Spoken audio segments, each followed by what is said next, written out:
Mon parcours, ça a été celui de la fac, donc un parcours universitaire qui débouche généralement sur de la recherche, mais pas que, en sachant que l'astrophysique, c'est ce qui fait rêver un peu toutes les personnes qui s'engagent dans cette voie à la fac, en sciences, en physique.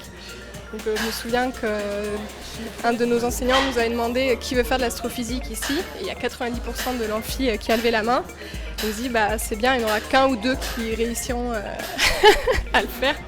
Le parcours qu'on choisit est drivé par nos envies, mais à tout moment, à chaque année, on peut être redirigé sur un domaine complètement différent ou qu'on ne connaissait pas ou qu'on découvre, qu'on apprécie. Du coup, moi, après le bac, j'ai fait donc une classe préparatoire, pour après en fait passer les concours d'entrée aux écoles d'ingénieurs. Donc après, j'ai fait une école d'ingénieur. Je savais depuis le début que quand même je voulais m'orienter vers de la recherche en astrophysique. Donc après cette école d'ingénieur, j'ai intégré un master spécialisé là-dedans. Et ensuite, après ce master, je suis rentré en thèse.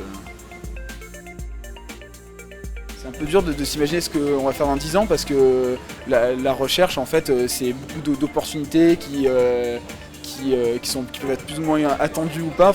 Donc c'est un peu dur de savoir. Ce qui est génial en tout cas, c'est qu'après la thèse, on sait qu'on a beaucoup d'opportunités pour travailler à l'étranger. Il y a plein de laboratoires qui sont prêts à accueillir les doctorants.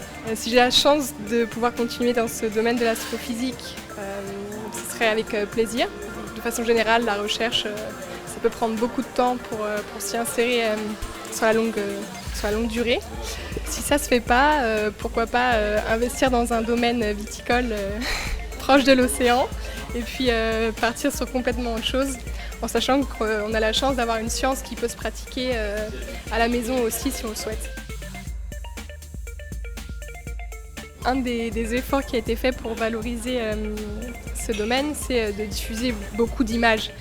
Donc forcément, tout ce qui est visuel, ça attire les gens, ça leur donne envie de découvrir ce qu'il y a derrière, d'aller voir des articles vulgarisés, ou juste s'ils voient passer un article, de se dire « Ah tiens, je vais le lire parce que j'ai vu telle photo qui m'a fait rappeler que… » Parmi tous les domaines scientifiques, celui de l'astrophysique est quand même assez bien exposé, en tout cas beaucoup plus que d'autres dans les médias, parce que c'est vrai qu'il y a plein d'objets astrophysiques qui fascinent, notamment on voit beaucoup d'articles sur les trous noirs, les choses comme ça. Par contre, nos métiers en eux-mêmes, je pense qu'il y a quand même une grosse méconnaissance de notre quotidien de chercheur en fait. C'est vrai que je pense que c'est dur pour les gens d'appréhender ce qu'on fait toute la journée en fait.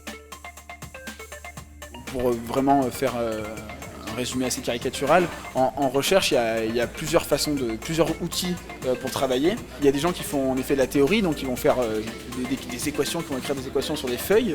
Il y a des gens qui vont plutôt utiliser les outils numériques, donc beaucoup de simulation, donc des gens qui vont un peu programmer, qui vont simuler des phénomènes physiques mais sur leur ordinateur.